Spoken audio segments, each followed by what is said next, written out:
Welcome to another episode of the Profitable Home Services Podcast. I'm so glad you chose to join us again today. Remember, this is the podcast where we get the privilege and the fun and the challenge of digging into all kinds of hidden profit leaks. And trust me, we've got another great episode for you. Remember, a little while back, we had Karen Hairston on for the program. We did a part one on processes and systems. Well, Karen was so gracious to come back and join us for a part two so that we can talk some more about systems and processes because that really is the linchpin for your whole company. And while I'm at it, I'm just going to pull Karen's book back up here on my screen again. Stop Growing Broke, Start Growing Profits.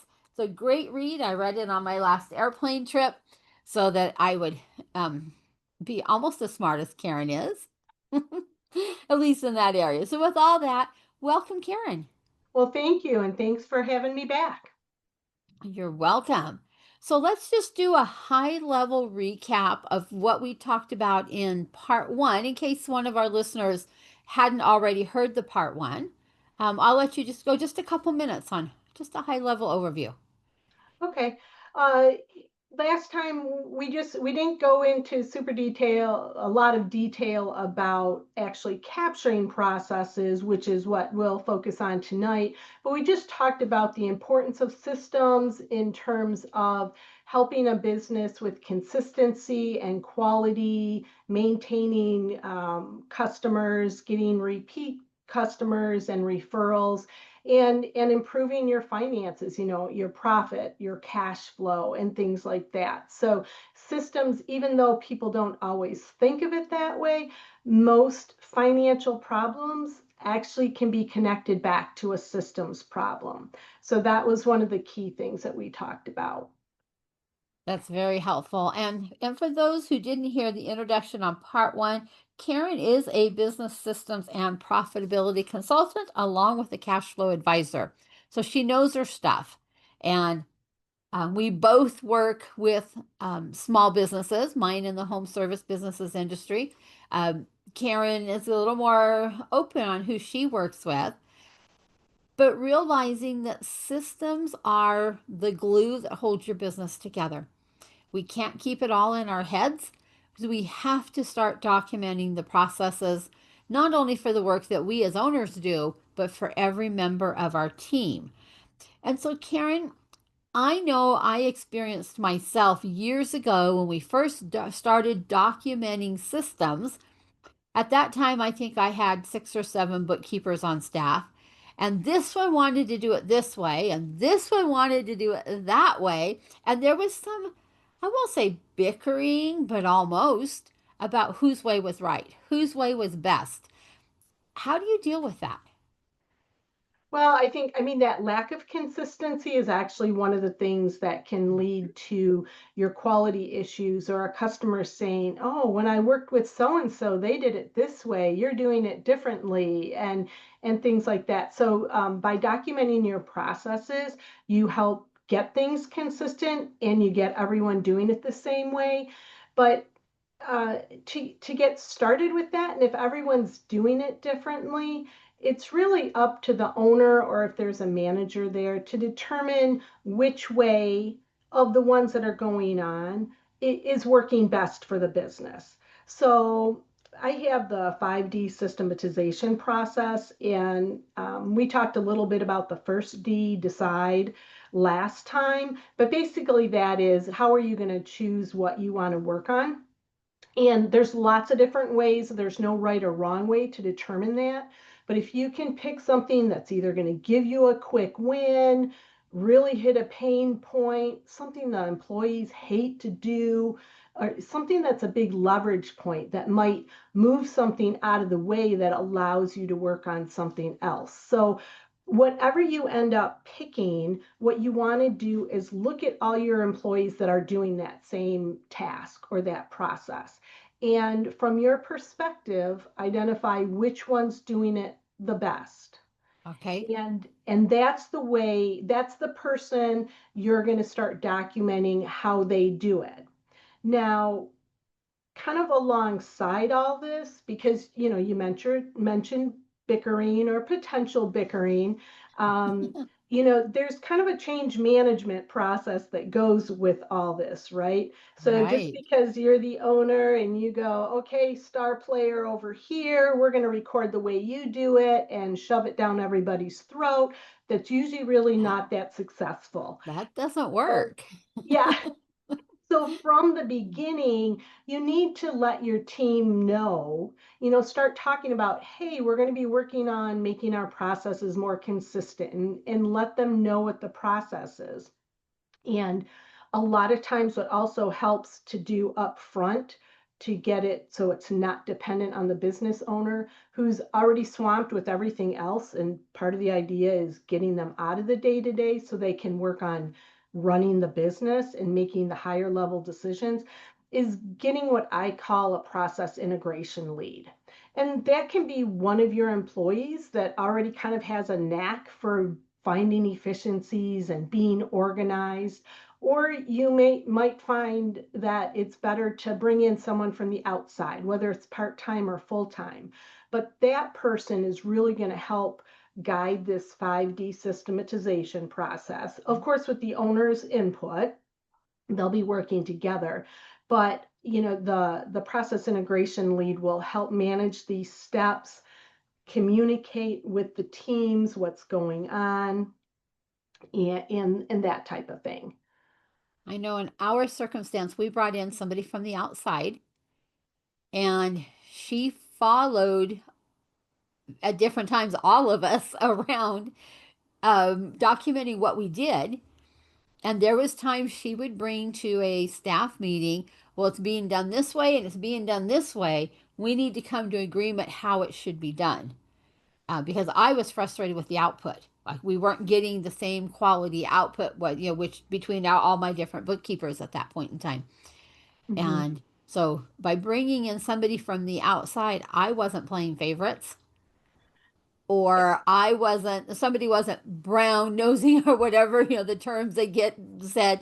It was this independent person that was her job was to do this. And that really helped because she seemed to have a knack for, she wasn't originally part of our team, so she didn't have any emotional, you know, carings or differences, from one person to another. She just looked at it as, here's where we are, here's how that's being done. We need to decide as a team, so I could get the team involved in making the decision. We'll take this from this person and this from this person, we'll meld it together, and that's how we'll do it. And Hmm. that seemed to really help versus before that, I had tried to do it with just some of my own staff. And like, you always like the way so and so does it. I'm like, well, yeah, she's better, but I couldn't say Yeah. that. Right. So by bringing in an outside person, it seemed to take some of that away. Yeah. And we So, had less friction when we came yeah. time to start implementing things. Yeah, and I think that that's a really good point. And then if you do bring someone in from the outside, then the owner or the manager, kind of depending how many layers you have, does need to communicate with the staff still.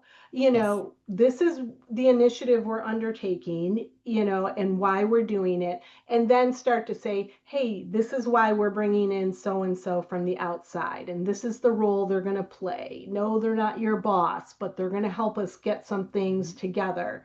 But the other good point you made is, I usually recommend, hey, start with the person that you think is doing it best. And Right. it Yeah.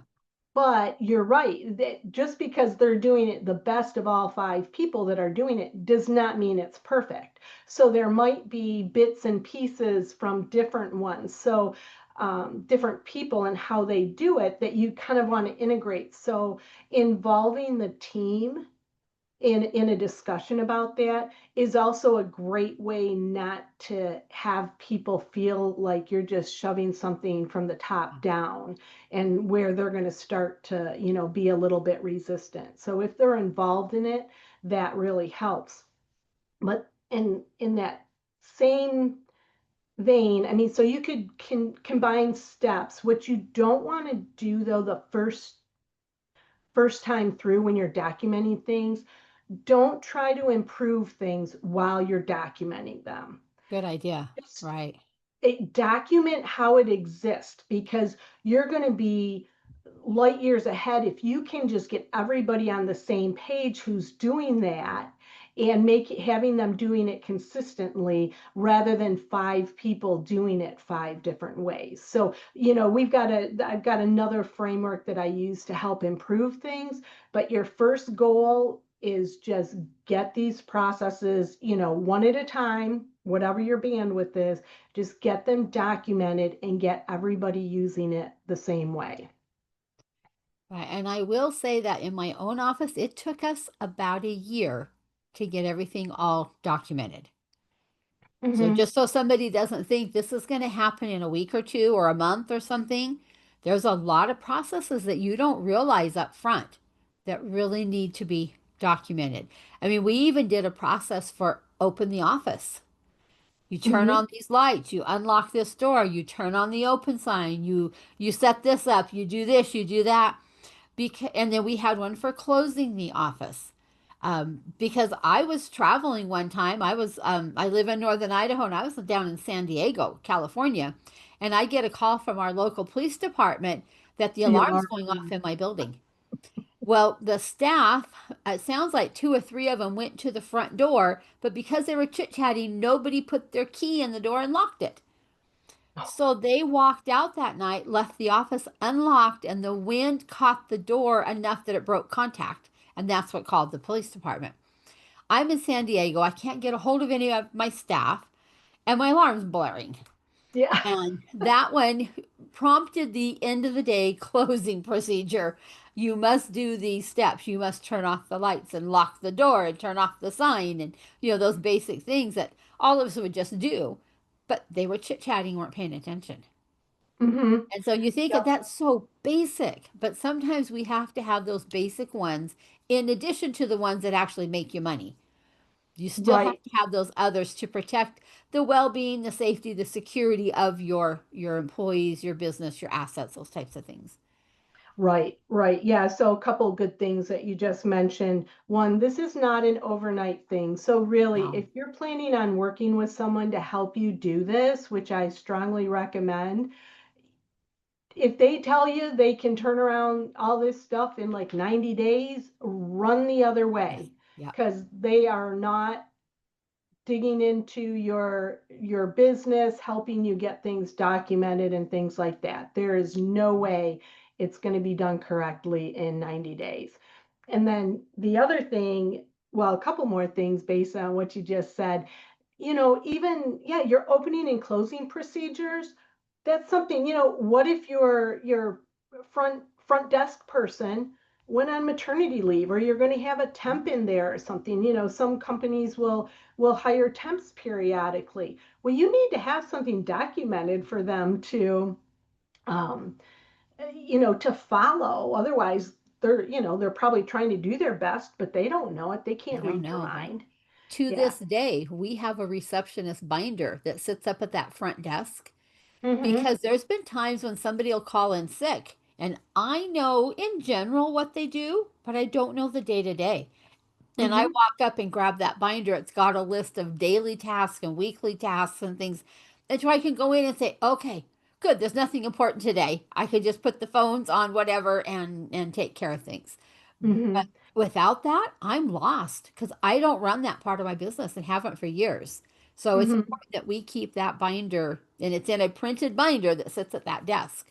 That Mm-hmm. anybody who has to, run up there and take care of something has this binder at their fingertips. Mm-hmm. And I'm sure there's probably some people listening that might be rolling their eyes at the fact that there's a binder there. But Mhm. think about, if someone's out like that, if you have to go look somewhere online or in your files, your network file, shared files, what that's going to take. You got to log in, you got to remember where there it's all stored. So, sometimes, okay, it might seem old school, but having that easy to access binder right there is much quicker Well, than and trying if to dig for an electronic file. well, if you brought in a temporary person, hey, can you just answer the phones for me today? They wouldn't Sure. know any of that data. Yep. And yeah, So and that you probably aren't going to give them access, no. right? No. you know? So that physical So, binder, they at least know here's the script on how to answer the phone. Here's these basic little things. Here's how to put postage on something so you could get the mail ready to go. Just, I mean, basic things are right there that without giving them access to any of the other stuff that you may not want them to have yet. right, right. Oh, yeah. Y- Yeah, and the other thing that you made me think of another thing that yeah, along the lines of yeah, this isn't going to happen in 90 days. You may think you only have like three or four processes, but you don't, because even if you don't call it a process, someone is doing something some way. Mhm. And you need to figure out, you need to get that on paper. And then later, using this other framework, you can start working on improving it. But even if it's just one or two people who are responsible for a certain thing, they're still doing it some way. Yeah. In my small business, and I'm not a big business by any means, well, I think we have about 1,500 processes that we've Wow. documented over the years because we work with lots of different clients. And so Hmm. some of them are pretty client centric on here's what this client needs and here's how you get stuff to them. Others are more generic with has to do with just, the regular running of the business. Some of them are related to our podcasts and some are related to our tax planning services or our profit coaching services or our accounting. So I mean, because we have a variety of services we offer, we probably have more than your normal business has, but I was amazed when we put them into categories and kind of counted them one time, how many are sitting Hmm. there. It's like Yep. that's a lot of information that just sits in a bunch of our heads if we didn't have it documented. Right. It's in someone's head, which isn't helpful to No, everybody else, no. or to the person who it's in their head, because then it always depends on them, right? So Right. we got to Yeah. get it out of people's heads and out there for at least the people who are involved in that task Mhm. process system to learn it, and so everyone can be on the Right. same Yeah. page. Yes. Yeah. So what are some other ideas of how we can get various team members to kind of take ownership in this process? Especially because we've both said it's probably going to take 6 months, a year, somewhere in that range to do this. So this isn't a quick one and done and we move on to something else. This is a long term. How do you keep your team engaged over this longer term period of time? And then how do you keep them willing to keep it updated as you go forward? That's another hurdle.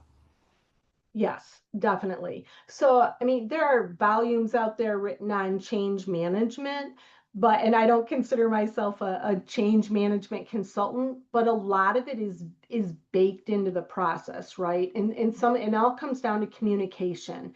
Like, I've already mentioned, letting your team know why you're doing this, how it's going to help the business, the benefits for them, and then you're going to let them know that at different points, they'll probably be involved in the process. So whether you identify them as, the star player, that you're going to start with the way they do it, but you're going to get input from different people. And then the other people who maybe you didn't base your initial documentation of the process on, but the ones who are doing that particular process, you're going to do a dry run with them, which is actually step 3 of my 5D systematization process, right?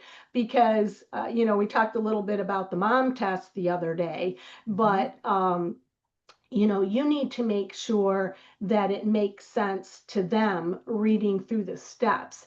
And because remember, the person who documented it knows how to do it, right? So sometimes it's easy to assume that everyone will know exactly what you mean when you write out step 2 a certain way or go do this. So you need to be pretty explicit. So you'll get them involved in that. And then some other ways, I think, especially depending on the size of your company, if you have like different functional areas, maybe a set of people that, is always out in the field or working with customers, or maybe only doing a certain thing, kind of as you start to document more processes, start kind of rotate it around, right? So everyone feels involved. So if trying to think of an idea. So if you're, heating and cooling, and someone someone more is into furnaces and someone's more into AC, work with your team that are your, heating specialists, but then next time pick a process that you can get the AC people in on, kind of, so rotate it around so they don't, so that they are involved and they see what's going on there. And then, as far as keeping things updated, that process integration lead that I mentioned earlier, Mhm. that's one of their roles. So as these things are getting documented, and you're not going to be updating processes every week or probably even every month, right? Because you need to get them documented, get people used to doing them consistently, and then you're going to revisit, how, and this is another way to involve your team, depending on the frequency that that process happens in your business. If it's something that happens 20 times a day, then probably in about a month you want to sit down with the people who do that and go, so how are things going, what can we improve, and get their input there. And don't just have one person who really doesn't even do that process go, oh, we need to change all this. Get the information from the people who are actually using the process. But there might be other processes that aren't used that often. So maybe it makes more sense quarterly or every 6 months or even just annually to sit down with the people who are using the process and how it's documented, doing it the new way, and find out, hey, what are some things we can do to improve this, or where are you running it, what are some other sticking points.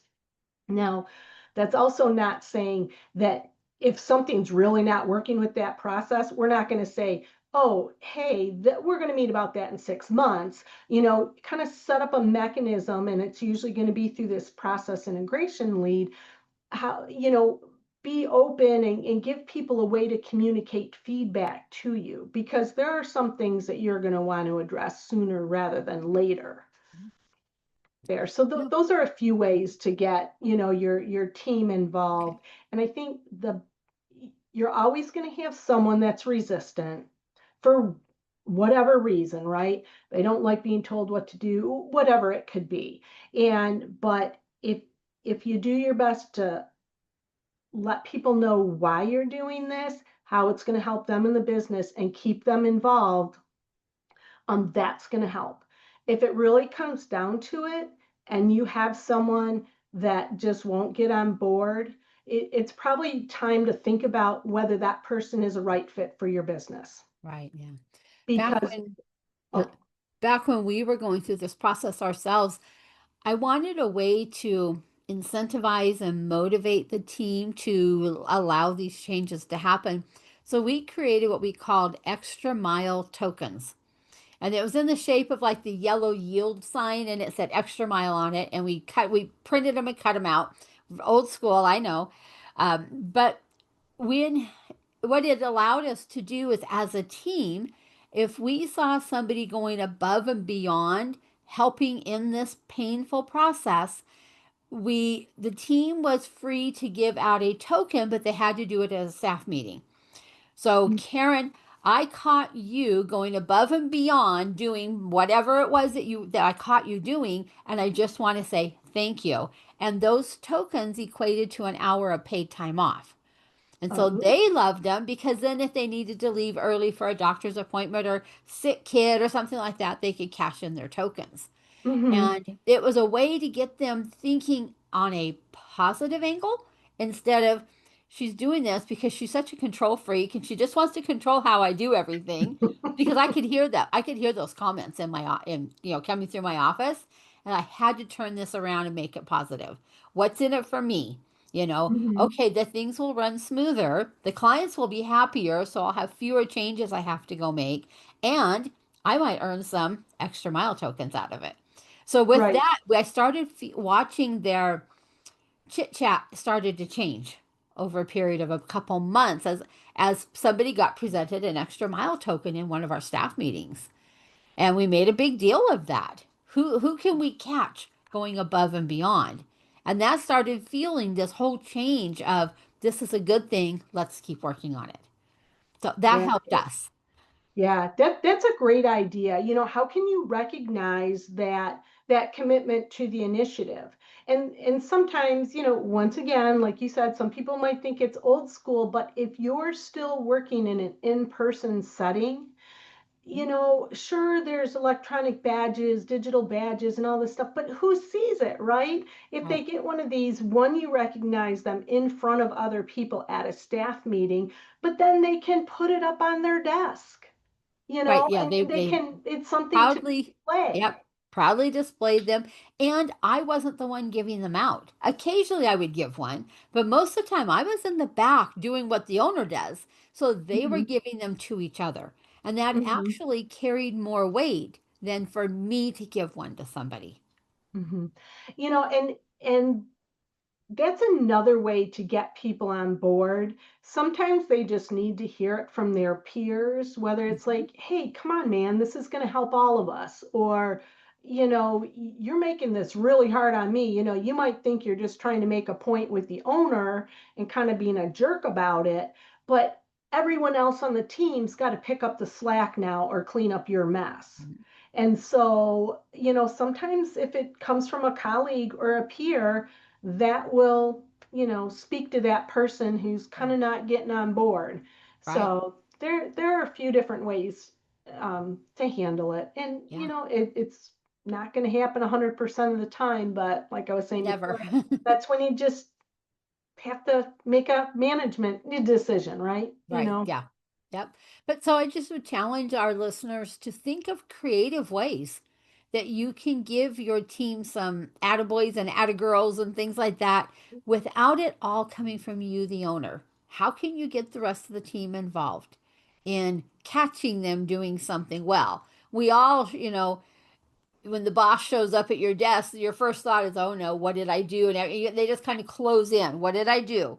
But instead, you're being acknowledged that a team member caught you going above and beyond, Mm-hmm. and that is contagious throughout your business if you can get that type of a feeling going in. It's almost a competition, but not really you know well, I only have two tokens. Well, I got four. And you can get that rolling in your business, and everybody's trying to succeed and earn whatever it is you're giving. Right. So competitive in a good way, not in Yes. a Yeah. win at all costs, be all cutthroat way. Hmm. Yeah. Yeah. So and it caused them to be more aware, and I saw more of them helping each other instead of this is mine, putting the fence around it. You stay away. This is my group of clients in our case. You can't touch mine. It became more of a team working better because now they were looking for these positive things instead of being Hmm. guarded. And so it really did change the morale on our team when we Hmm. got this program rolling. Something so simple, but it really helped. Hmm. And this was probably 15, 20 years ago. But I think I would do it again today if needed. I, it, yeah, just it's based on a solid concept, right? So Yeah. it's classic, timeless. So Yep. Catch them doing something good. it would work. Yeah. It would Yeah. work. So anything to get your team to buy into what you're doing and Hmm. not put up obstacles in the way to keep it from being accomplished. Right. Yeah. Right. Yeah. And some businesses will never have that problem because they already have a team who is working so well together. But not everybody has that team. Right. And that kind of, if you think about too, when you hire someone, we've talked a little bit, in the last episode about how having documented systems and processes makes it much easier to bring someone on board, onboard them, teach them the way and things like that. But that's just by from day one, then you let them know, here's what our culture is like. You Mhm. show them, we collaborate, we're not competitive. Yes, here's the process, and it doesn't mean there's no flexibility in it, but you can kind of emphasize that whole cultural piece at the same time. This is how we all work together and encourage each other. And by having these systems, it actually makes more time to do other things. It's Mhm. not, so from the beginning, you're telling them, no, you're not just going to sit at the desk and just do things, exactly this way, and you'll never get to use your brain or anything like that. But, Yeah, I did a podcast interview a couple months back, and we were discussing the cost of the cost in losing a star player. mhm, And it was with Rami Alagial from People Processes. And the cost, it ranged anywhere from about 75,000 up to upwards of $200,000 when you lose a star player or an A player, whatever you want to call it. And having these systems and processes in place could save a lot of that money because now if we do, well, for number one, we have less chance of losing that player because right. we've got the systems and processes in place. And then if we do lose that player and we have to bring in another one, they can get up to speed so much faster than the person who's trying to figure it out, almost like being blindfolded and both hands tied behind their back, trying to figure Yeah. out how to navigate, the minefield that is your business. So Hmm. big And profit leaks right there. right, right. And think about it. I mean, if you do, whether it's a star player leaving, and yeah, and I've heard similar things like different multipliers depending on, the level that employee is at when they leave. It might be, but it's usually at least 2 to 3 times their salary Yeah. is Yeah. what it's going to cost you in decreased productivity when you don't have their replacement. You're hiring and interviewing and then getting them up to speed until they're back up to that productivity Right. level that the person who left is. Yeah. And up to like 20 times it if you're talking a high level. If you Yep. have Yep. if you're a larger company and you've got a well-paid leadership team, Mhm. that can cost you hundreds of thousands of dollars there. So having a good strong set of processes and systems that have all been documented and organized and kept somewhere where everybody knows where to go to find them. Because I Mm-hmm. think sometimes they get a little disjointed. Your this team has theirs saved over here, and this team has theirs saved over here, and this team has theirs over here. But somehow we need the the roadmap or whatever word you want to call it as to where do I go to find these things? How do I get there quickly when I need them? And Right. tying that together for a company can be challenging. Yeah, and that's where your process integration lead. And actually, in my book, there's a list. I have a checklist of here's some traits to look for in a person that would be really good in this role. And some of it's that they're organizational and things like that. They probably need to have a little bit of tech background. I'm not saying being a programmer or anything like that, but be familiar and ready to dig into different technologies. But trying to, yeah, find a spot where it's easily accessible, right? So where you're going to have all your processes, where any of the videos that you took of people doing a certain thing, so people know what it's supposed to look like. All those should be easily accessible and, yeah, not in silos. Now, true, one of your team members might, that they're not going to be running payroll for you, right? If they're working out in the field, but everything needs to be easily accessible. And then if you do have people filling multiple roles, or maybe someone makes a lateral move within your company, it shouldn't take 2 days to teach them where to find the stuff that they now have to become familiar with, right? So just setting that up, and that should be something from the beginning that's Mhm. set up. Now, you might figure out a different folder structure, something that works better, but you need to at least have a basic plan from the beginning and not start out by having it on 12 different people's computers and Right. having to ask all over, who's got this process? Who's got this Right. process? You know? And and be sure that they're named in a way that makes sense to most of the people. It may not make Mhm. sense to everyone, um, but it's named that there's some sort of I hate to use the word rules, but some sort of rules in how you're going to name things so Mhm. that they make logical sense to everybody, or as most of everybody as you can. Right. And I usually refer to those as, file naming conventions, but that's Yes. another thing that that process integration lead can help because ideally they're probably the ones that are saving the final version of anything to that drive, Dropbox, wherever that shared folder where everyone's going to access things, that they'll make sure that everything is named consistently. But and then, we've talked a little bit about using these processes to train new people as you hire them. But part of this process, like actually the fifth step of the 5D systematization process, is deploy.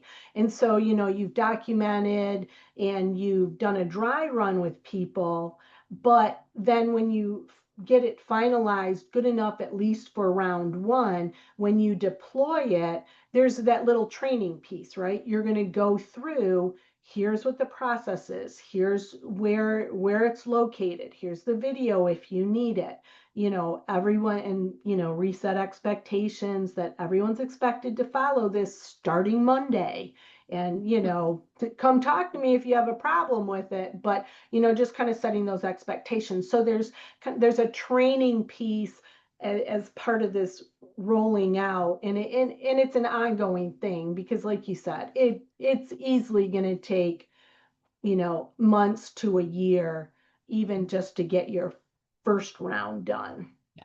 And I say, especially if any of these processes are wrapped around software of any sort. We all know that upgrades get pushed out on a somewhat regular basis on every piece of software that we've ever used. And what the process worked yesterday, 2 weeks from now, here comes that upgrade, and they've changed the location of something on the screen. Whether Mm-hmm. it's an app, whether it's a software on your actual computer, whether it's on your your tablet, whatever. And so now somebody has to say, wait a minute, we got to change. We need to go update that so that your Right. newbie isn't frantically looking, where's the button, and they can't find it because it's in a different Right, because place. your screenshots and your great training thing no longer matches. You're like, what are you Right. talking about? In fact, I was just doing that before this call. I was looking for following some directions in Survey Monkey, and they are like, yeah, click this button. I'm like, that button isn't there. So just like, So it even happens to the big companies out there. oh, it does. But the other piece of that is, we're saying all these things that your process integration lead is can help with and is responsible for, but they also are only one person. So as you get, I mean, so part of your planning and your strategy with this is, as you get many processes um, rolled out, documented and rolled out. We talked a little bit about earlier determining on what frequency makes sense to review those and see if some improvements need to be made. But there's also, yeah, the little things like that. So is there a person that always uses this software so they would know the first day that something changed? Could you make them responsible for, yes, they should let the process integration lead know, but, do you put something in place where they're responsible for that and maybe they're responsible for updating the screenshots or the video, showing people how to use that software to do a particular task. So, the process integration lead is a really good bridge between the owner and the employees or the senior leader, whoever's, put in charge of this initiative, but they'll also need help. it's Yeah, not yes, it's not just a one-man show right. or one Yeah. person show, I should say. There's a lot to this. And our ultimate outcome, our ultimate goal is to increase your profits. We're not doing all Mhm. this work just so things run smoother, which is yes, we want them to run smoother, but as we are able to reduce inefficiencies and increase quality, profits increase. So this has a direct correlation to your bottom line profits and a Yep. direct correlation to your team and how your team interacts with each other. If you can get your CSRs and your installers and your techs all on the same page so that they're working together, you start plugging profit leaks. Same type of thing on some of the other businesses that don't necessarily have CSRs and people like that. If we can get the team working like a team, not a bunch of islands out there, your Mhm. net profit goes up. So these are I won't use the word simple ideas. They are simple, but they're not because it takes so much time to do it. But these are some ideas on how we can plug what can be a very large profit leak in a lot of businesses. Yep. And some of that also goes back to, which process are you going to start with? And we touched on this a little bit in the part one episode, but finding, identifying where some of those cash leaks are. And Diane and I both have this great hidden cash method. We can help you find those cash leaks, but by looking at those, that might that might be how you want to choose what's the first process you You start with. start. Yeah. And then, part of actually step 4 of the 5D systematization process is to figure out what your metrics are for each process. So whether, and it's just one or two, we're not talking about tracking a zillion metrics that you're never ever going to look at. So, but if it's one related to finance, what are you expecting to see? What are you going to look at? Whether it's profit or some other financial indicator. And then those are the things. So kind of what the follow-up framework is, as you get these things, your process is documented, is what I call the aim loop. So you assess, improve, and measure again. So those metrics that you identified in the whole documentation process are the ones that you're going to look at whatever frequency you determined. You'll look and go, are those good? Are those bad? Are they at least getting better, going in the right direction? And if not, then you figure out, okay, what's just a small change? We're not talking about a total overhaul, but the I in aim loop is for improve. What's that one small improvement you can make? Kind of go through a mini documentation cycle there, make the change, make sure everyone knows about it, and then you measure again in the next month or the next quarter or the next year, whatever that frequency is. And it just becomes this loop, and you end up just building it into your business, and you just have it. You don't have the whole company. Not everybody needs to spend hours doing this, but you find the appropriate people for each one, and it just becomes part of business. And then you have this continuous improvement loop. Mhm. Right. I just want to go back through your 5D systemization process. For anyone who has reached out and grabbed Karen's book, it's on page 111. So Karen, if you want to just another just quick recap on what are the 5 steps. Okay, so your first one is decide, and that's just pick one thing to start with. And we talked a little bit about that, whether it's a really big pain point, whether it makes your team's eyes roll every time someone has to do that, maybe you just need a quick win under your belt because just morale's really going down in a certain area.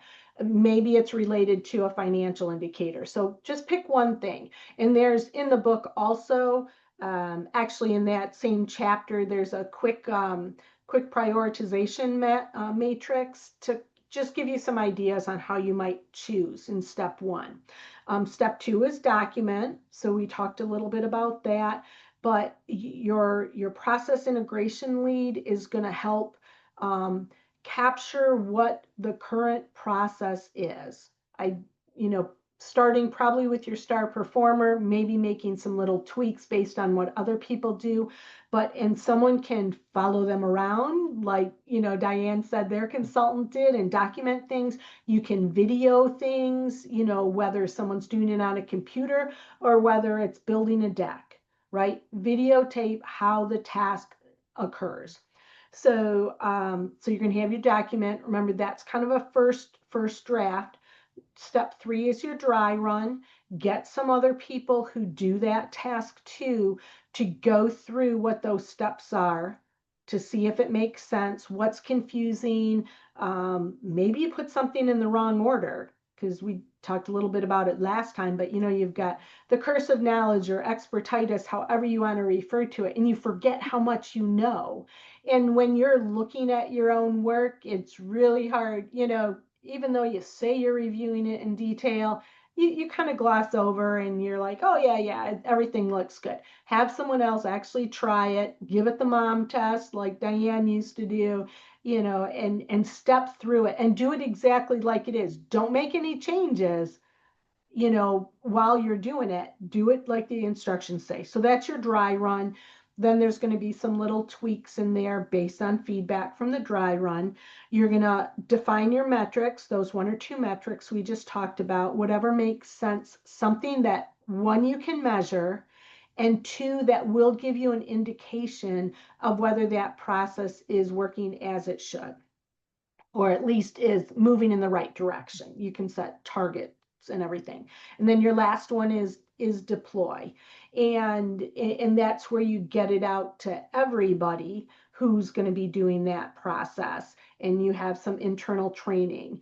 And that, it's easier to think of this in the 5 steps, but remember, part of that deploying is also that change management piece from the beginning, making sure people know why all of a sudden you hired this process integration lead.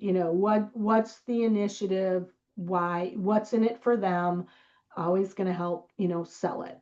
So those are really the 5 steps there that I've seen a lot of success with. And if you freak out at flowcharts, there are no flowcharts involved in these 5 steps. Thank you for that nice summary, because we've kind of been all over and probably not even in always the right order as we've been talking about things. So that was good to do that. Well, we've come up to the time of the program where it's time to talk about a hidden or unique profit leak that you've seen when you've worked with home service businesses. And this is a challenge, guys, because Karen came up with a good one on part 1. Let's see what she can do on part 2. What kind of a profit leak can you share with us? So one thing, and I personally experienced this when I've had different people at our home doing different things, is having someone there to do a service that always has to check in with someone else. So there are a Oh, variety of reasons that they need to do it, or, might need to do it, whether it's a trust issue or they're not fully trained, or, there could be 10 other reasons that it's happening. But if they're on their phone every 10 minutes asking a question or having to get permission, you're paying them to check in all the time, right? And you can't necessarily pass all that cost on to the customer. So all those check-ins are costing you money, when if you've given them the autonomy and train them correctly, they should be able to go in and do that job. Or maybe it's something, it's a team job. Those 2 or 3 people should know how to do it, what they how they work together. They shouldn't have to be checking in with anyone all the time. Otherwise, you're just, every little 5-minute check-in just adds up. and it adds more time to the job, which dilutes your profit from that job. Right, because you're not Mm. necessarily making more money if you Nope. bid that, like that's an Mm. hour job and it just took them an hour and 45 minutes because they had to call in 9 times, you Right. know. And Yeah. and I have seen that probably most with, gosh, when we've gotten new internet, that's a big one. Yeah. But where Well, I've seen it, but plus, I think it would erode the trust of the homeowner Does this person really know what they're Know doing what they're because doing. they're having to call in and check? Do they Right. understand what needs to be done? Did they send the newbie out to me, or did I get somebody who's been doing this for a while? So yeah, Right. And there's a that's just trust a issue. right. That affects the reputation of the business, right? So You if bet. that, and, or if I had to come home from work to be there for what was something that was supposed to take an hour, and now, you can't leave while they're still here. So there are just a lot of different issues, but it will definitely affect your bottom line. Mhm. I love it. That's a great profit leak. And that's one that we've not had shared before. Oh, So yeah. you All can right. sport a new one for us. Thank you, Karen. You're Well, welcome. Karen, just like we did in part one, let the listeners know how they can get in touch with you and learn more about you. How do they get a copy of your book? That type of thing. So probably the easiest way, I mean, I'm definitely on LinkedIn. You can always just, it's Google Karen Hairston there or search for Karen Hairston, follow me, connect with me. That's great. My website, stopgrowingbroke.com, just like the beginning of the book title. And if you want the free PDF version of the book, just go to podcast.stopgrowingbroke.com and you can get the PDF of it, or if you prefer a paperback or hard copy or hardcover, that is on Amazon. And actually, next week I am recording the Audible version of it, so the audio book Wow. will be available soon. I'm not exactly sure when. I know we're supposed to finish recording next week.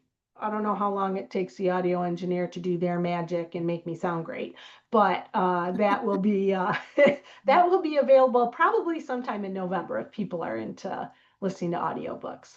Okay, very good. Wow, I am so impressed. Well, Yeah. thank you. Well, and thanks Yeah. for the opportunity to be on for two shows. Yeah, this has been great. I know I've learned, from you. I'm sure our listeners have as well. So thank you again for coming, especially for coming back on for two different episodes. I know your time is valuable, just like everybody else's, and I just thank you for sharing that with us. You're welcome. I love to spread the word about systems, even if people don't like that word. They'll learn Yeah, to it's not love a, it by the time you're done. yeah, I'm done with them. yeah. No. I think sometimes it gets a bad rap and it Yeah, doesn't deserve it. exactly. Yeah. Okay. Well, listeners, I hope you enjoyed this episode as much as I did. If you did, will you please like, subscribe, and tell a friend? Tell another colleague out in the industry. We are all about helping home service business owners become more successful. In fact, we want you to be wildly successful, not just more successful. And every episode, we uncover profit leaks. So tune in, keep tuning in as you are finding out different places to look in your business for these hidden profit leaks. And I'm hoping you're taking this information, taking it back into your business, and starting to ask questions. If you'd like my help, we do have multiple different coaching groups rolling. We've got our one on one coaching, our group coaching groups. We have a boot camp rolling right now. So we're here to help you. My passion is helping home service business owners become wildly profitable. So be sure and reach out to us. Once again, I'm Diane Gardner, your host, and thank you for spending part of your day with us today. We'll catch you on the next episode.